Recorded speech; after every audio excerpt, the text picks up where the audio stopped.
மாற்றத்திற்கான ஊடகப் பணியின் அடையாளமான மக்கள் மேடையில் மீண்டும் உங்களை சந்திப்பதில் மிக்க மகிழ்ச்சி. இன்றைய விவாத பொருள், ஈழத் தமிழர்களை அவர்களது தாயகத்திற்கு அனுப்பும் விவகாரத்தில் திமுகவும் அதிமுகவும் ஒன்றையொன்று மாற்றி மாற்றி குற்றம் சொல்லிக் கொள்கின்றன. முதலமைச்சர் சொல்கிறார், திமுக தலைவர் கருணாநிதி ஈழத் தமிழர்களை இலங்கைக்கு திருப்பி அனுப்ப துடிக்கிறார் என்று. திமுக தலைவர் சொல்கிறார், முதல்வர் திசை திருப்புகிறார் என்று. யார் திசை திருப்புகிறார்கள் என்பது மக்களுக்கு தெரிந்தாக வேண்டும். விவாதிக்கலாம். பங்கேற்போர்: திராவிட முன்னேற்ற கழகத்தின் இணை செய்தி தொடர்பாளர் திரு சிவ ஜெயராஜ், அண்ணா திராவிட முன்னேற்ற கழகத்திலிருந்து திரு கௌரி சங்கர், இலங்கை தமிழ் அகதிகள் சார்பாக திரு நடேசலிங்கம், கோவை செய்தி அரங்கிலிருந்து கல்யாண சுந்தரம், மார்டின் சுரேஷ், திருச்சி செய்தி அரங்கிலிருந்து மனோகரன் மற்றும் சதீஷ்குமார், நெல்லை செய்தி அரங்கிலிருந்து தினேஷ் மற்றும் மணிமாறன் என 6 நேயர்கள் விவாதிக்க காத்திருக்கின்றனர். பங்கு பெறும் அனைவருக்கும் வணக்கம். முதலில் திரு சிவ ஜெயராஜ், திசை திருப்புகிறார்னு உங்கள் தலைவர் கருணாநிதி சொல்றாரு. நீங்க திசை திருப்பாம நறுக்குன்னு சொல்லுங்க, அனுப்பலாமா கூடாதா? அங்குள்ள நிலைமை எங்களை விட உங்களுக்கும் உங்கள் தலைவருக்கும் மிக நன்றாகவே தெரியும். வெட்டு ஒன்று துண்டு ரெண்டுன்னு சொல்லுங்க. இலங்கை அகதிகளினுடைய வாழ்வாதார பிரச்சனை இது. இதிலே முடிவெடுக்க வேண்டியது இலங்கை அகதிகள் தான், எங்கள் தலைவர் அல்ல. நாங்கள் இதை வலியுறுத்துவது, இலங்கை அகதிகளினுடைய விஷயத்தில் நீங்கள் ஆணித்தரமாக முடிவெடுங்கள் என்றுதான் தமிழக அரசை கேட்கிறோம். நாங்கள் அவர்களை போக சொல்லி எந்த இடத்திலும் எங்கள் தலைவர் சொல்லவில்லை. இதற்கு முன்னால் சொன்ன அறிக்கையிலும் சொல்லவில்லை, அதற்கு பின்னால் சொன்ன அறிக்கையிலும் சொல்லவில்லை. 2 அறிக்கைகள். முதலமைச்சர் தான், பன்னீர்செல்வம் தான் இதை திசை திருப்புகிறார். எங்கள் தலைவர் கலைஞரை ஒருவேளை திட்டி பேசினாலோ அல்லது தாக்கி பேசினாலோ அவருடைய பதவி காப்பாற்றப்படும் என்ற ஒரு அச்சத்திலே இன்றைக்கு தமிழ்நாட்டின் முதலமைச்சர் இந்த பிரச்சனையை தவறாக பேசுகிறார் என்றுதான் நாங்கள் சொல்லுகிறோம். நீங்க தாக்கி பேசுறதே இல்லையா? இல்லை, தாக்கி பேச வேண்டிய அவசியம் எங்களுக்கு இல்லை. குறிப்பாக இலங்கை அகதிகள் இன்றைக்கு அங்கே போய் வாழ வேண்டும் என்று விரும்பினால் அவர்கள் போகட்டும் என்றுதான் எங்கள் தலைவர் சொல்றார். சொல்லி நிறுத்தி இருந்தீங்கன்னா கேள்வியே இல்ல. சரி, எதற்காக இந்தியாவில் உள்ள தொண்டு நிறுவனங்களின் ஆய்வில் 70% நாடு திரும்ப விரும்புகின்றனர் என்ற கூற்றெல்லாம் எதற்காக? ஈழத்தந்தை செல்வாவின் புதல்வர் சந்திரகாசன் கூறுகிறார், எத்தனை நாட்களுக்கு இங்கு விருந்தாளியாக இருக்க முடியும் என்று அவர் கேட்கிறார், இவர் கேட்கிறார், அந்த புள்ளி வரும் என்றெல்லாம் சொல்வதன் உட்பொருள் என்ன? உங்கள் உட்பொருளும் இல்லை. சந்திரகாசன் அவர்களினுடைய கருத்தை எங்கள் தலைவர் எடுத்து சொல்லுகிறார். அவ்வளவுதான் வித்தியாசம். இதுதான் அவசியம், இன்றைக்கு அவசியம் இருக்கிறது, அதனால எடுத்து சொல்கிறார். உங்கள் கருத்து அதோடு ஒத்து போவதாக நீங்களே நினைக்கிறீங்க? சரி, அவர் சொன்னதைத்தான் சொல்லி இருக்கிறார். அவர் சொல்லாததை, சந்திரகாசன் சொல்லாததை ஒரு வார்த்தை கூட எங்கள் தலைவர் சொல்லவில்லை. இன்றைக்கும் நீங்கள் எப்படி பொது வாக்கெடுப்பு நடத்த வேண்டும் என்று, ரெஃபரண்டம் இஸ் இம்பார்ட்டன்ட் என்று இன்றைக்கு ஐநா மன்றத்திலே போய் எங்கள் தளபதி பொருளாளர் மு.க. ஸ்டாலின் அவர்கள் மனு கொடுத்து வந்தார். அதே போல இன்றைக்கு எங்கள் தலைவர் ஈழத்தமிழர்களுடைய பிரச்சனையிலே இன்றைக்கு ஆதாரமாக இருக்கிற இலங்கை தமிழ் வாழ் அகதிகள் இங்கே இருந்து இன்னொரு நாட்டு, அவர்களுடைய சொந்த நாட்டிற்கு போவதற்கு அவர்களுக்கு உரிமை இருக்கிறது. விருப்பப்பட்டவர்கள் போகட்டும், இருக்கிறவர்கள் இருக்கட்டும். நீங்கள் நன்றாக நினைத்து பாருங்கள், 2009 140 கோடி ரூபாயை இலங்கை அகதிகளுக்காக ஒரே ஒரு கையெழுத்திலே எங்கள் தலைவர் அன்றைக்கு முதலமைச்சராக இருந்த பொழுது அடுக்கடுக்கான திட்டங்களை வாரி வழங்கியது திராவிட முன்னேற்ற கழகம். விருப்பப்பட்டவர்கள் போகலாம் என்பது உங்களுடைய வாதம்னா, விருப்பப்பட்டவர்களை போக இப்போது அனுமதிப்பதே இல்லையா? சிறைப்பிடித்து வச்சிருக்கிறதா தமிழகம்? இல்ல சார், ஏற்கனவே போனாங்க சார். செங்கல்பட்டுல ஒரு முகாம் இருந்தது. அந்த முகாமில் இருந்த தமிழர்களை அவர்கள் சுதந்திரமாக செயல்பட, அந்த தமிழர்கள் 70% மேலே அவர்கள் வாழ்வாதார அந்த முகாமில் இருந்து வெளியே போய் வாழ்வதற்கான வழிவகையை திராவிட முன்னேற்ற கழகம் செய்தது. ரேஷன் அட்டை வழங்குவதற்கான முயற்சி செய்தது. பள்ளிக்கூடத்தில் படிக்கிற பிள்ளைகளுக்கான அத்தனை தேவைகளையும், ஊனமுற்றவர்களுக்கு தேவையான விஷயங்கள் முதற்கொண்டு அந்த அகதிகள் முகாமையே மாற்றி புனரமைப்பு செய்வதற்கான விஷயங்களையும் திராவிட முன்னேற்ற கழகம் செய்தது. இன்னும் ஒரு விஷயம் எனக்கு தெளிவுபடுத்தல. அந்த 70% சொன்னீங்களே, சந்திரகாசன் சொல்றாருன்னு சொன்னீங்களே, இந்த இரண்டுமே அதிகமானோர் அங்கு செல்ல விரும்புகின்றனர் என்பதாக இருக்குது. அதை உங்கள் தலைவர் எடுத்து ஆள்கின்றார் என்றால் அந்த கருத்து உங்களுக்கு பிடித்திருக்கிறது, உங்கள் ஆதரவு அதற்கு இருக்கிறது என்பதுதானே பொருள். சார், மறைமுகமாக இருக்கிற இன்டென்ட் விஷயம் என்று நீங்கள் சொல்லுகிறீர்கள், அது தவறான விஷயம். எங்களுக்கு இதில் ஒளிவு மறைவே எதுவுமே கிடையாது. மறைத்து பேச வேண்டிய அவசியம் எங்கள் தலைவருக்கு கிடையாது. ஈழத்தமிழர்கள் பிரச்சனையிலே 51 சிதம்பரம் பொதுக்குழுவில் எங்கள் தலைவர் எப்படி ஒரு தீர்மானத்தை முன்மொழிந்து ஆணித்தரமாக பேசினாரோ அதே ஸ்டாண்டில் இன்றைய வரைக்கும் நாங்கள் இருக்கிறோம். அதிமுக தான் தன்னுடைய நிலைமையை மாற்றிக் கொண்டிருக்கிறது. இதே சட்டசபையிலே அம்மையார் ஜெயலலிதா தீர்மானம் போட்டு பிரபாகரனை இங்கே கொண்டு வந்து தூக்கிலிட வேண்டும் என்று சொன்னார். இன்றைக்கு ஈழத்தமிழர்களுக்கு ஆதரவாக மாறி போனார். நாங்கள் ஒருபோதும் எங்களுடைய ஸ்டாண்டை மாற்றிக்கொண்டதே கிடையாது. ஈழத்தமிழர்கள் பிரச்சனையிலே நாங்கள் உறுதியாக இருக்கிறோம். என்றைக்கும் ரெஃபரண்டம் வேண்டும், தனிநாடு கோரிக்கையை ஆதரித்தோம், இன்றைக்கும் தனிநாடு கோரிக்கையை ஆதரிக்கிறோம். அங்கே ஒருவேளை நிலைமை சரியாக இருக்குமே ஆனால் இங்க இருக்கிற தமிழர்கள் அங்கே போய் வாழ முடியும் என்ற நிலைமை அவர்கள் எடுத்தால் அதற்கு நீங்கள் ஆதரவு சார். இவங்க இல்லையா அதை மட்டும் சொல்லியிருந்தா போதும். டெல்லி புள்ளி விவரங்களை சொல்லும் பொழுதுதான் கார்னர் பண்றீங்க. அவங்களுக்கு கேள்விகள் இருக்கு. இலங்கை தமிழர்கள், எங்கள் தலைவருடைய வார்த்தையிலிருந்து நான் சொல்லுகிறேன், இலங்கை தமிழர்கள் அங்கே போய் வாழ்வதற்கான வழிவகை இருக்க வேண்டுமா, இருக்கிறதா இல்லையா என்பதை அவர்கள் அதிமுகவினுடைய உறுப்பினர்கள் அல்லது அவர்களுடைய பிரதிநிதிகள் டெல்லியில் நடந்த கூட்டத்திலே போய் கலந்து கொள்ளவில்லை என்பது எங்கள் குற்றச்சாட்டு. அப்படி மட்டும் தானே சொல்லியிருக்கணும் என்றுதான் நாங்கள் கேட்கிறோம். அப்படி மட்டும் தானே சொல்லியிருக்கணும். சந்திரகாசனுடைய கூற்றை எடுத்து சொல்லும் பொழுது அவங்க எவ்வளவு பேருக்கு அந்த மாதிரிகள் எடுத்தாங்க. நான் சொல்லலன்னு சொல்றாரு எங்க தலைவர். நான் சொல்லல. அது சந்திரகாசனுடைய கருத்து, என்னுடைய தனிப்பட்ட கருத்து கிடையாது. சந்திரகாசனை சொல்லி இருக்கிறார். உங்கள் தலைவர் சந்திரகாசன் சொல்வதை மதிப்போடு எடுத்து காட்டுகிறார் என்றால் அது உண்மையானதாக, அது எல்லோரும் ஏற்றுக்கொள்ளத்தக்கதாக இருந்தால் தான் செல்லுபடியாக ஏற்றுக்கொள்ளுகிறார். அவர்கள் தான் சொல்ல வேண்டும். அல்லது அதிமுகவோ நீங்களோ தீர்மானிக்க நிச்சயமாக அது என்னன்றது அவரே சொன்னதா சரியா இருக்கும். அதற்கு முன்னதாக அதிமுக கார்னர் பண்றதா நினைக்கிற அளவுக்கு நம்ம கேள்விகளை கேட்டிருக்கோம். அதே அளவுக்கு உங்களுக்கும் கேள்விகள் வைப்பதற்கு 1000 உண்டு. கருணாநிதி அவர்கள் சொன்னதில் எந்த கூற்றை உங்களால் மறுக்க முடியும்? இல்லை, 1984 இருந்து இன்று வரை கருணாநிதியினுடைய போக்கு தன்னுடைய சுய லாபத்திற்காக, தன்னுடைய திராவிட முன்னேற்ற கழகத்தின் லாபத்திற்காக, அரசியல் நோக்கத்திலே தான் இந்த அப்ரோச்சே அவர் பண்ணுவாரே தவிர உங்களுக்கு அந்த மக்களுக்கு நன்மை கிடைக்க வேண்டும் என்கின்ற ஒரு கடுகளவு கூட கிடையாது. சரி, கடுகளவு நீங்க இருக்கிறதா வச்சுக்கலாம். ஈழத்தமிழ் அகதிகளை இன்றைக்கு தமிழகத்துல சொர்க்கலோகத்துல நீங்க வச்சிருக்கீங்க. மாற்றி மாற்றி நீங்கள் இருவரும் தானே அரசாங்கம். ஒரே காரணத்தினால் தான் தமிழக மக்களும் இந்திய மக்கள் காங்கிரஸ் கட்சியை தூக்கி எறிந்து விட்டார்கள். தீண்டத்தகாத கட்சியாக காங்கிரஸ் பேரியக்கம் 130 ஆண்டுகள் ஆன கட்சி இன்னைக்கு ஸ்ரீரங்கத்தில் ஒரு கேண்டிடேட் போட முடியாத அளவுக்கு ஒரு அவல நிலையை ஏற்பட்டது. காரணம் இந்த ஸ்ரீலங்கா. என்னுடைய கேள்வி, அவர்கள் பண்ண துரோகம் தான். ஏறத்தாழ 20 ஆண்டுகளுக்கு மேலாக அகதிகள் இங்க இருக்கிறாங்களே, அவர்களுக்கு ஒரு நல்ல ஒரு இடம் தானே அவங்க கேட்டாங்க. சிறைச்சாலை போன்ற இடத்தில் இன்றைக்கு வரைக்கும் சித்திரவதை கூடங்களாக அவங்க இருந்துகிட்டு இருக்காங்களே, நீங்க என்ன செஞ்சீங்க? இன்னைக்கு கருணாநிதி அவர்களை குறை சொல்றீங்களே. தயவு செய்து சிறைச்சாலைன்னு சொல்லாதீங்க. அவங்க ஃப்ரீயா இருக்கலாம். அவங்களுக்கு கட்டி கொடுத்திருக்கிற வீடு சொல்றது அகதிகள். அகதிகள் சொல்றதே நம்மளுக்கு மனசு வேதனையா இருக்கு. ஏன்னா அவர்கள் எல்லாம் நம்மளுடைய உடன்பிறப்புகள், தமிழர்கள். அவர்கள் அகதிகள் என்று நீங்க அகதிகள்ங்கிறது நம்ம ஜம்மு அண்ட் காஷ்மீர்ல இருக்கிற பண்டிதர்கள் இருக்காங்க பாருங்க, அவங்களே இந்தியாவிலே அகதிகளாக இருக்கிறாங்க சொல்றாங்க. அவங்களுக்கு இதே மாதிரிதான் வீடுகள் கட்டி. அகதி சொல்ல வேண்டாம். சரி, குறைந்தபட்சம் அகதி என்ற அந்தஸ்தையாவது கொடுங்க தான் அவங்க கண்ணீர் விட்டு கேட்கிறாங்க. திமுகவும் அதிமுகவும் சட்டமன்றங்களில் எத்தனை தீர்மானங்களை போட்டீங்க? சர்வதேச அகதி ஒப்பந்தத்தில் இந்தியாவை கையெழுத்து என்று சொன்னீர்களா? உங்களுக்கு 1983 இருந்து இங்க இருக்கிறாங்க, அகதிகளா வந்துட்டு போயிட்டு இருக்கிறாங்க. இன்னைக்கு 1,22,000 பேர் நம்ம தமிழகத்தில் மட்டும் இருக்கிறாங்க. இந்த இருக்கிற கேரளாவில் ஒரு 7,000 பேர் இருக்கிறாங்க. இதில் கர்நாடகாவில் 35,000 பேர் இருக்காங்க. பாண்டிச்சேரியில் 500 பேர் இருக்கிறாங்க. அதுக்கு எந்த முறையில் கவனிக்க முடியுமோ அது கவர்மெண்ட் ஆஃப் இந்தியாவும் சரி, தமிழ்நாடு அரசும் சரி, அந்த கவனிப்பில் நன்றாக கவனித்துக் கொண்டு இருக்கிறார்கள். ஆனால் கருணாநிதி இதுல வேஷம் போடுகிறார். அதனாலதான் தமிழர்கள் ஒதுக்கி விட்டார்கள். உங்களுக்கு சட்டசபையில் எதிர்க்கட்சி அந்தஸ்து கூட அவருக்கு வரவில்லை. பாராளுமன்றத்தில் ஒரு சீட்டு கூட வரவில்லை.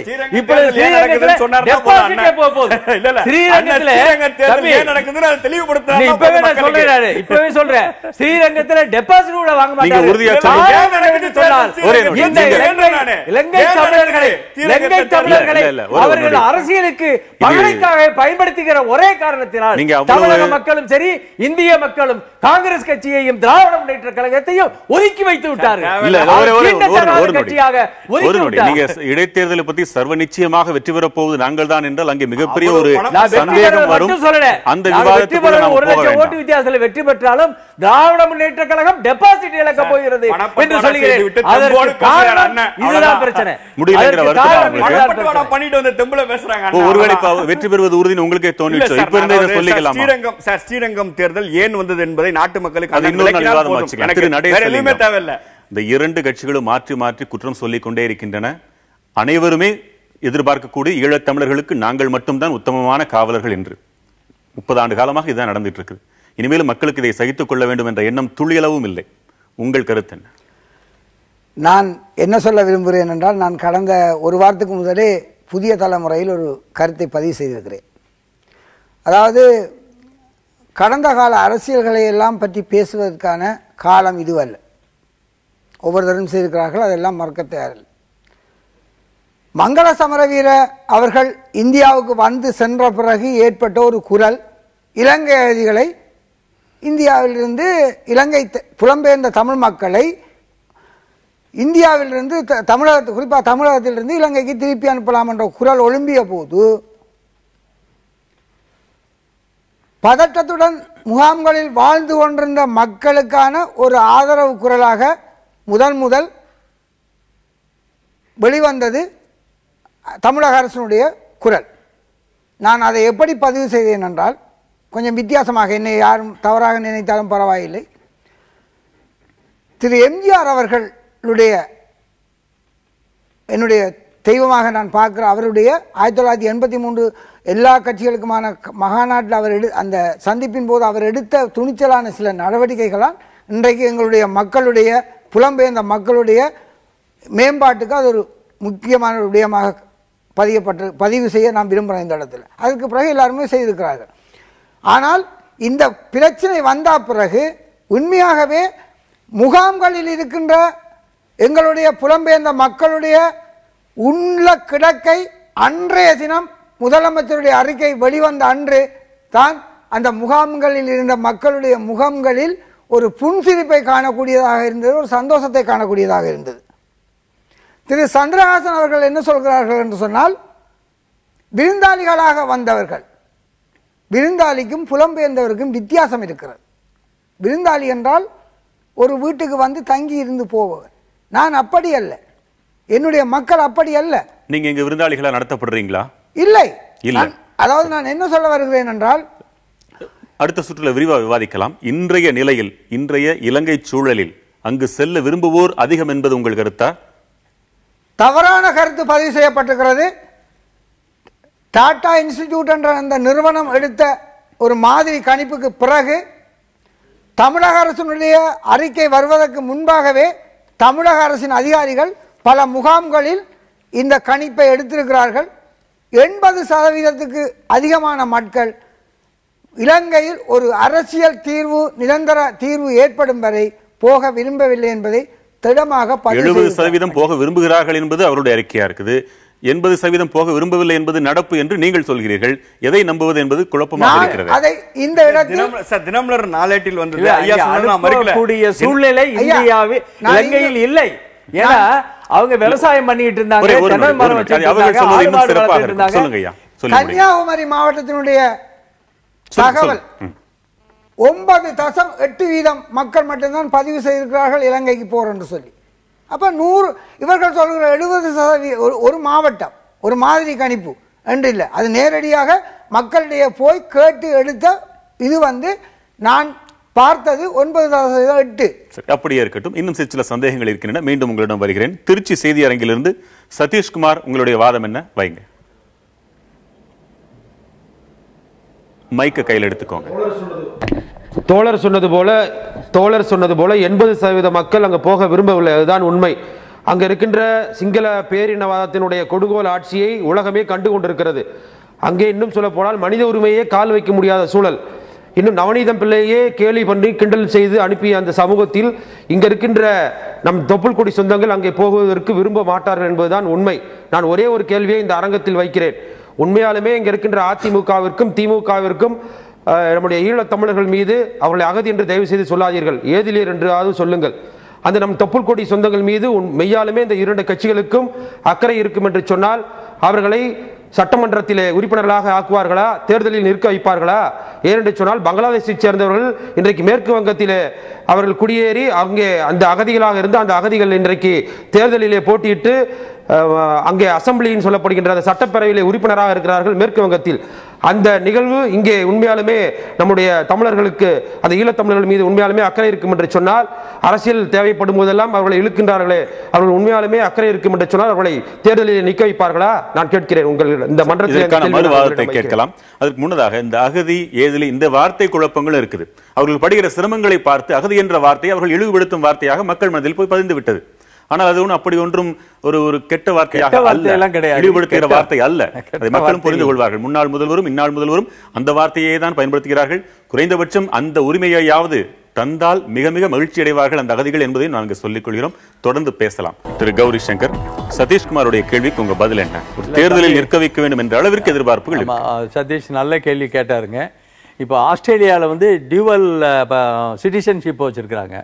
அது மாதிரி இந்தியாவில் இப்போ ஒரு திரு நரேந்திர மோடி அவர்கள் பிரதமர் வந்திருக்கார். ஏற்கனவே இந்த காங்கிரஸ் சர்க்கார் 10 ஆண்டு காலமாக இந்த இலங்கை தமிழர்களுக்கு படு துரோகம் பண்ணி 1.5 லட்சம் பேர்களாக இறந்து போகிறதுக்கு காரணமாக இருந்த அந்த கட்சி இப்போ ஆட்சியை விட்டு போயிடுச்சு. மக்கள் ஒதுக்கி விட்டார்கள். இனிமேல் அந்த காங்கிரஸ் கட்சி இனிமேல் ஆட்சிக்கு வரப்போகிறது கிடையாது. இப்போ அவர் நரேந்திர மோடி அவர்கள் வந்திருக்கிறார். நிச்சயமாக இப்போ அவங்க வெளிநாட்டு அமைச்சர் வந்திருந்தார், மங்களா சாமரவீரா வந்திருந்தார். இப்போ அவர் சிறிசேனா வரப்போறார் இந்த மாதம். அவர் நரேந்திர மோடி எப்பவுமே பிஜேபி தான் ஆட்சியிலே இருக்கணுங்கிற உங்க விருப்பமா? இப்போதைக்கு நரேந்திர மோடி அவர்கள் பிரைம் மினிஸ்டரா இருக்கார். இவர்களுக்கு ஒரு நல்ல ஒரு வழியை காட்டுவார். ஏன்னா இவர் மே மாதம் போறாரு, அவர் இந்த மாதம் வரப்போறாரு, சிறிசேனா வரப்போறாரு. இந்த பேச்சுவார்த்தையெல்லாம் பண்ணி ஒரு நல்ல ஒரு முடிவு எடுத்து இலங்கை தமிழர்களுக்கு ஒரு வாழ்வாதாரத்தை கொடுப்பதற்கு தயாராக இருப்பார்கள். அவர்களுக்கு இங்கே குடியுரிமை இவங்க வழங்கணும்ன்றது உங்க இல்ல அந்த கோரிக்கைகள் ஐயா மாதிரி உள்ளவங்களாம் அந்த கோரிக்கைகளை வைத்தால் சிறிசேனா வர்றதுனால, வெளியுறவுத்துறை அமைச்சர் வந்துட்டு போனதுனால ஒரு நல்ல ஒரு வலுவா வைக்காதா? கண்டிப்பா வைக்கும், கண்டிப்பா இல்ல கோரிக்கைகள் வந்தா தானே நம்ம இன்னைக்கு நடந்த கூட்டத்திலேயே எல்லாத்தையும் வெளியே போக சொல்லணும்னு சொல்லும் பொழுது நாங்க அந்த கூட்டத்தை நாங்க வந்து பாய்காட் பண்ணிட்டோம். அதுதான் கருணாநிதி மிஸ்லீட் பண்ணது மக்களுக்கு. அந்த கூட்டம் நடக்க கூடாது. இப்போதைக்கு சூழ்நிலை அங்க அப்படி 38 நாடாளுமன்ற உறுப்பினர்கள் வைத்திருக்கிற ஒரு பிரதான கட்சி செய்கின்ற வேலையாது பொறுப்பில்லாமல் கூட்டத்தை புறக்கணிப்பதுதான் ஒரு ஈழத்தமிழர்களுக்கு செய்கின்ற நல்லதாது. அங்க வரும் திரு நடேசலிங்கம். இங்கதான் பிரச்சனை. ஈழத்தமிழர்களை மையமாக வைத்து அதோடு சேர்த்து வார்த்தைகள்லாம் மேலும் மேலும் வரும்பொழுது முதலமைச்சர் ஒன்றை சொல்வதும், அவர்கள் முதலமைச்சர் என்று தன் அறையிலேயே போர்டு மாட்டிக்கொள்ள கூட இல்லாமல், துணிச்சல் இல்லாமல், முதலமைச்சரே இல்லாத மாநிலம் தமிழகம் எனும் அவப்பெயரை உருவாக்கி வரும் என்ற வார்த்தைகள் எல்லாம் சேர்த்து சேர்த்து பேசுறாங்க.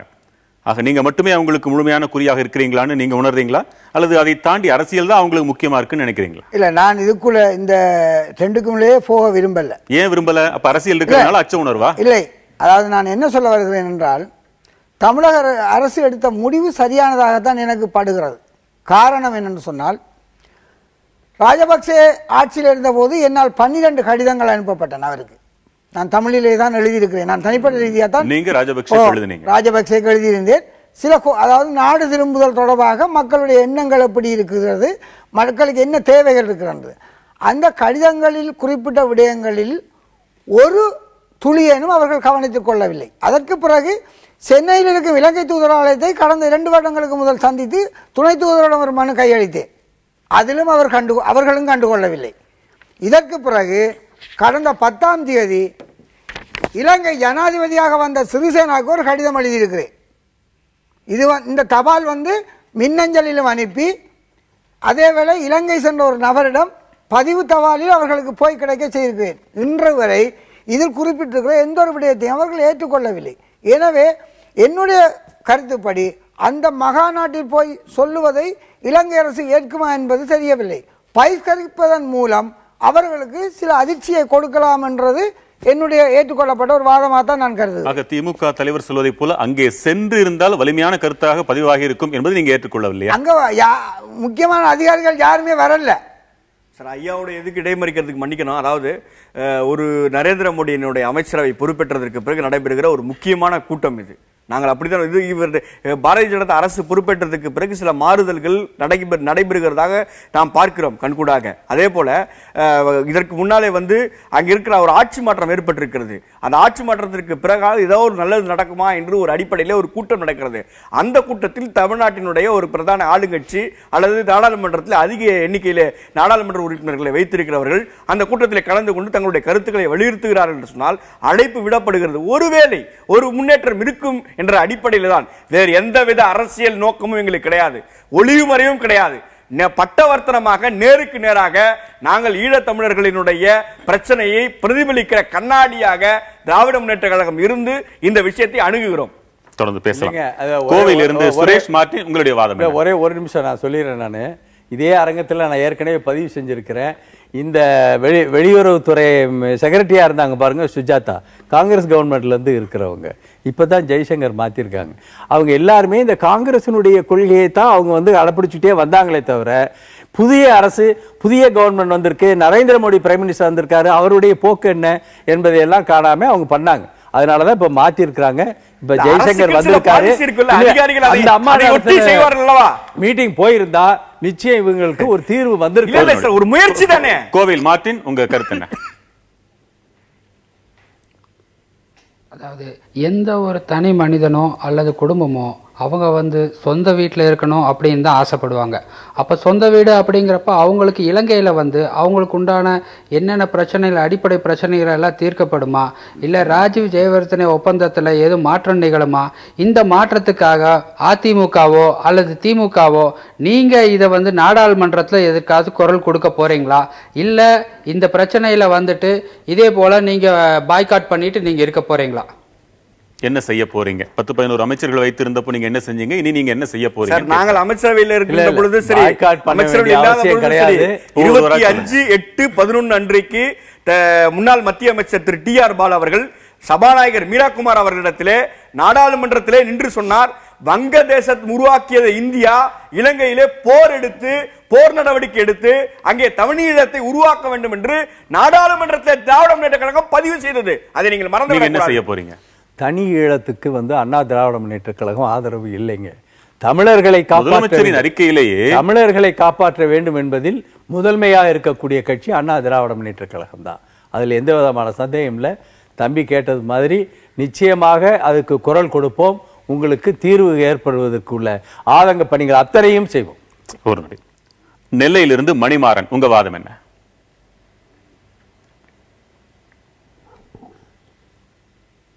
அதாவது இதில் சொல்ல வருவது என்னன்னு சொல்லி கேட்டிங்கன்னா, 2 திராவிட கட்சிகளுமே தங்களுடைய அரசியல் நலனில் இருந்துதான் பார்க்கிறார்கள் ஒழிய உண்மையிலே ஈழத்தமிழர்களுக்கு மறுவாழ்வு கிடைக்க வேண்டும் என்ற அடிப்படையில் அவர்கள் செய்யவே இல்லை.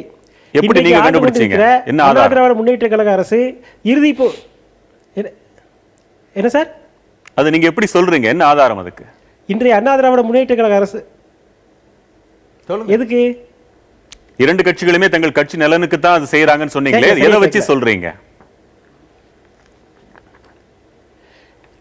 அவர்கள் ஈழ அகதிகளுக்கு சரியான கொள்கை நிலைப்பாடுங்கிறது கிடையாது. ஈழ அகதிகளை எப்படி அவர்களுக்கு மறுவாழ்வு கொடுக்கணும் அப்படிங்கிற அக்கறையிலிருந்து எந்த திட்டங்களையும் கொள்கைகளையும் அவர்கள் இதுவரைக்கும் வகுக்கல.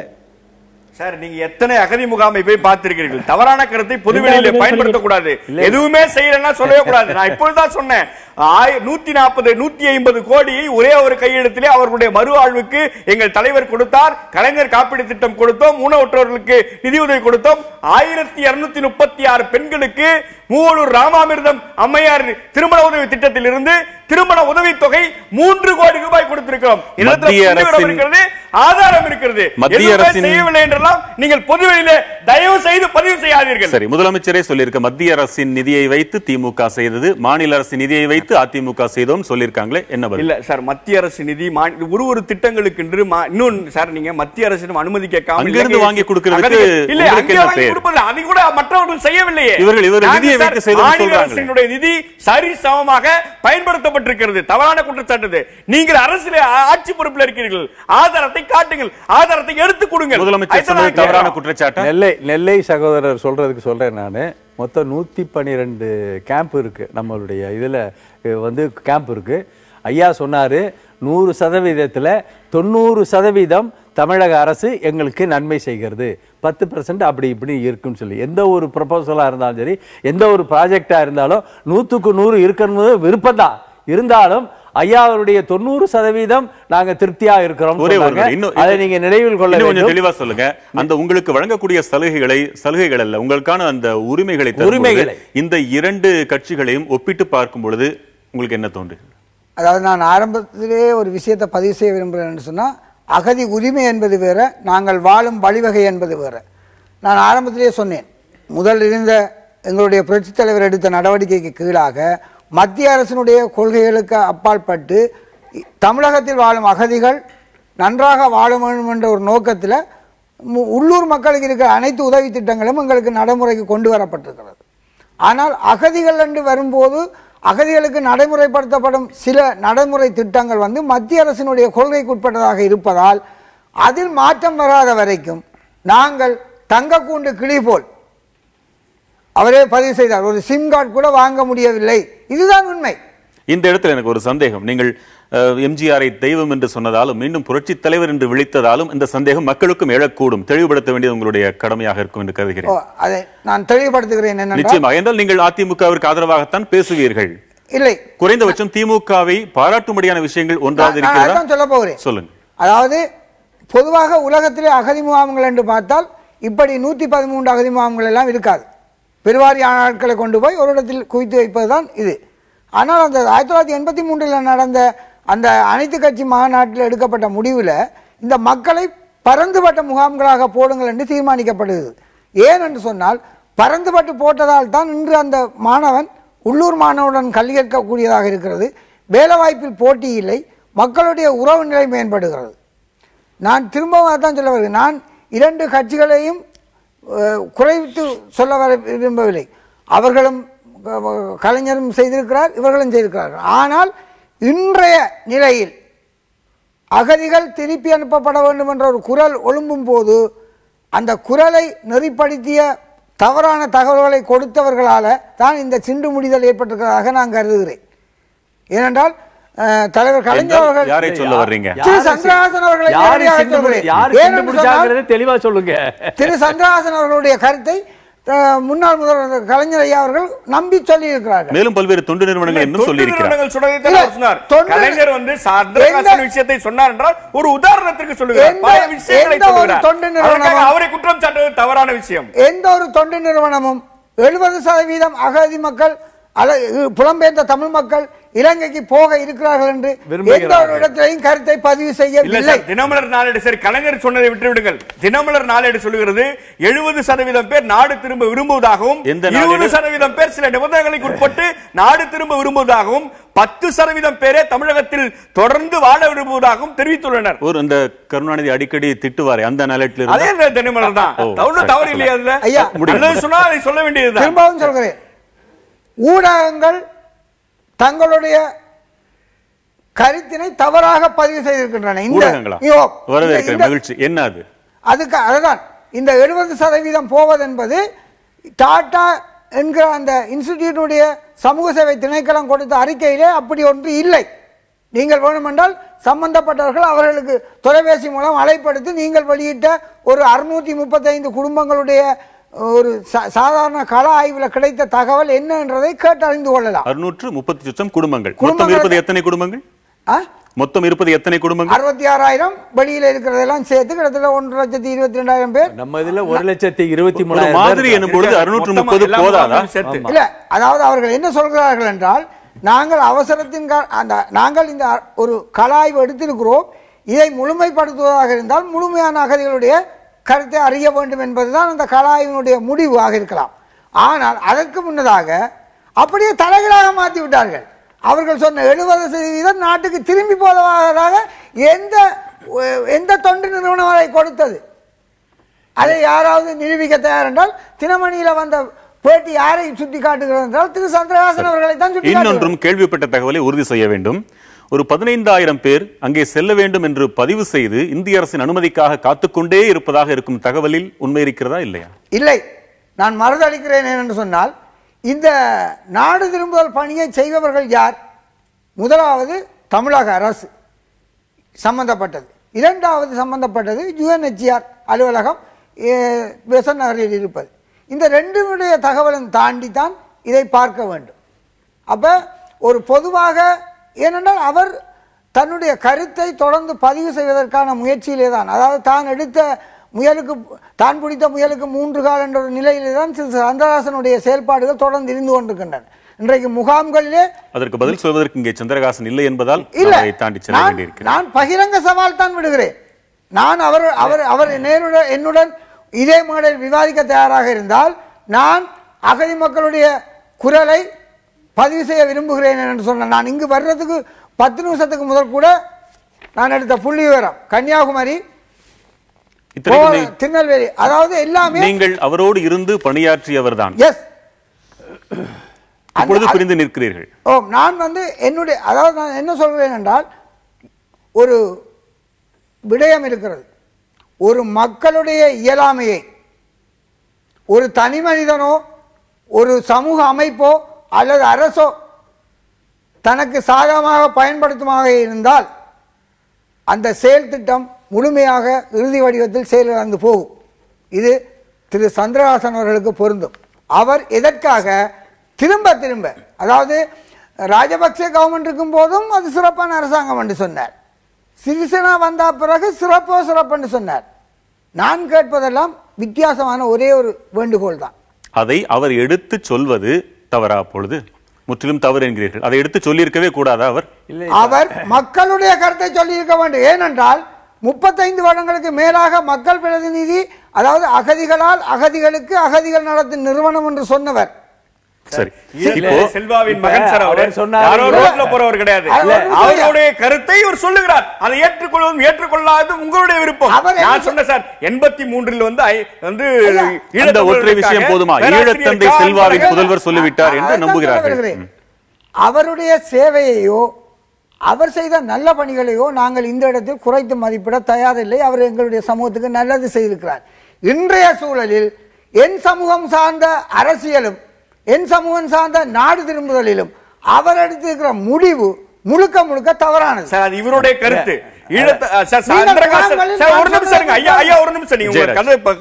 அதாவது ஒரு விஷயத்தை எடுத்து கையாண்டதற்காகவே இவ்வளவு பெரிய அபாண்டமான குற்றச்சாட்டை எங்கள் தலைவர் மீது வைப்பது தவறு. 83 வந்து பேராசிரியர் கான் பழகன் அவர்கள் ராஜினாமா செய்துவிட்டு அந்த பதவியை, சட்டமன்ற பதவியை தூக்கி இருந்த கட்சி திராவிட முன்னேற்ற கழகம். 87 வந்து 5 லட்சம் இளைஞர்கள், இன்றைக்கு இருக்கிற சமூக வலைதளங்கள், ட்விட்டர், பேஸ்புக் போன்ற எந்த விதமான செல்போன் இல்லாத காலத்திலே 5 லட்சம் பேரை கொண்டு வந்து மிகப்பெரிய ஊர்வலம் நடத்தியது திராவிட முன்னேற்ற கழகம். இப்படி 51 இருந்து 2015 வரை தொடர்ந்து ஈழத்தமிழர்களுக்காக குரல் கொடுக்கிற ஒரு பிரதான திராவிட முன்னேற்ற கழகத்தின் தலைவரை, தமிழர்களின் தலைவரை இவர் கொச்சைப்படுத்த என்னால் ஒரு காலம் ஏற்றுக்கொள்ள முடியாது. பிள்ளைகள் தான் இவங்க, அவங்க தான் உங்களுக்கு கேள்வி கேட்கிறாங்க என்பதற்காக அவரை குறை சொல்வது என்பது தவறு சார். அதை ஏற்றுக்கொள்ள முடியாது. நேர்களை நம்ம விரைவா பார்த்துட்டு வந்துடலாம். நெல்லை செய்தி அரங்கில் இருக்கிற தினேஷ், உங்களுடைய கருத்து என்ன? விரைவா சுருக்கமா வைங்க. ஐயா வணக்கம். அதாவது பார்த்தீங்கன்னா இப்போ ஆண்டுகிட்டு இருக்க அதிமுகவும் சரி, இதுக்கு முன்னாடி ஆண்ட திமுகவும் சரி, இலங்கை அகதிகளை பற்றி இப்போ பேசுகிறாங்கன்னா வச்சு ஒரு அரசியல் தான் பண்ணிகிட்டு இருக்காங்க ஒழிஞ்சு அவங்களுக்கு ஒரு என்ன ஒரு நிலையான ஒரு தீர்வு என்ன அப்படிங்கிற பற்றி யாருமே பேசலை.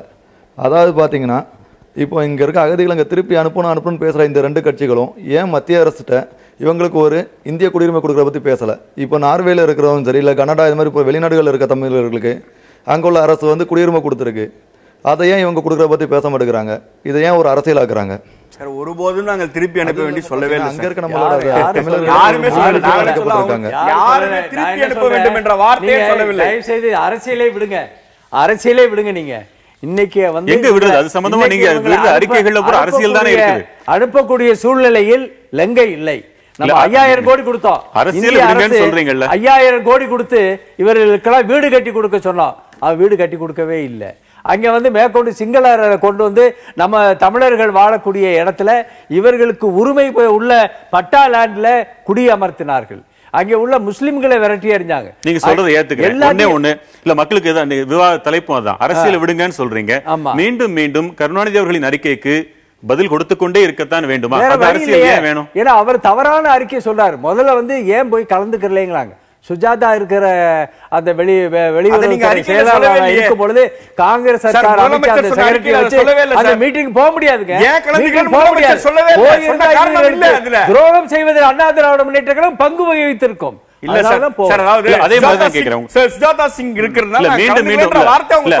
அறிக்கை அரசியல் முதல்ல முடிச்சிடலாம். அவரு கேள்வி கேட்டு உங்கள்ட்ட கேட்கிறேன்.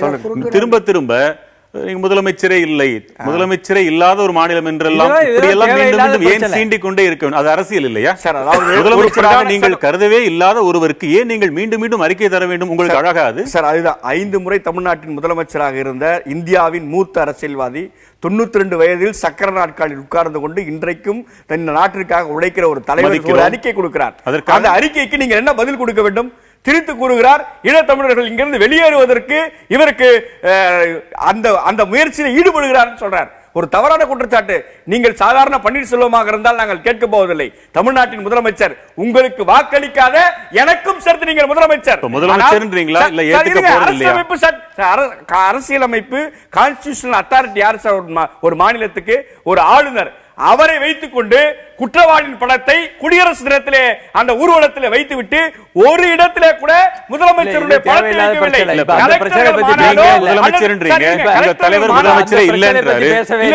கலெக்டர்கள் மாநாடு நடத்தவில்லை. இதுவரைக்கும் ஒரே ஒரு அரசு விழாவிலே கூட இவருக்கு ஈடுபடவில்லை. இவரை எப்படி முதலமைச்சராக ஏற்றுக்கொள்ள முடியும்? அதான் நான் கேட்கிறேன் சார். ஒண்ணு கிடையாது.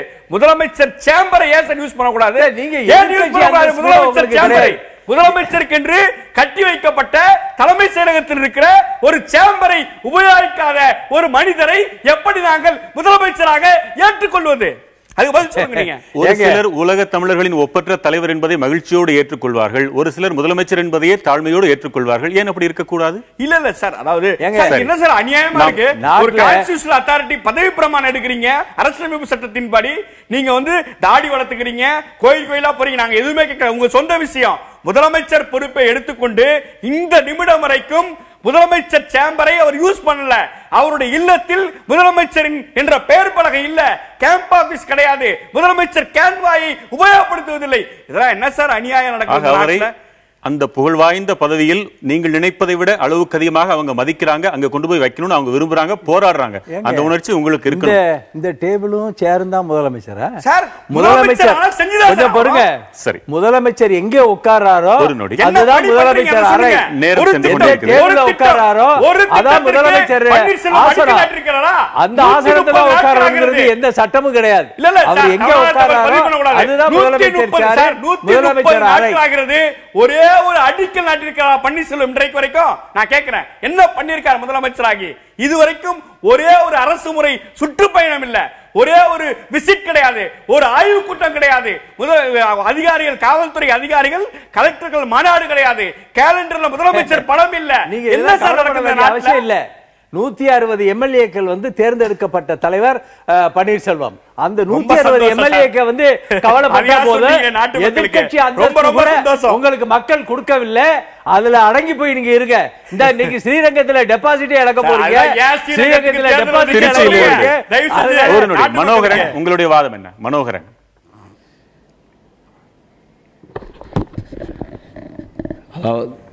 நான் எங்களுடைய வாதத்தின்படி இலங்கை தமிழ் புலம் பெயர்ந்த மக்களாகிய நாங்கள் ஒவ்வொருவரும் இங்கு பிறந்த குழந்தைகள் முதல் அனைவருமே கல்வியில் கற்று நல்ல ஒரு நிலைக்கு வந்திருக்கிறார்கள். அதாவது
வணக்கம்.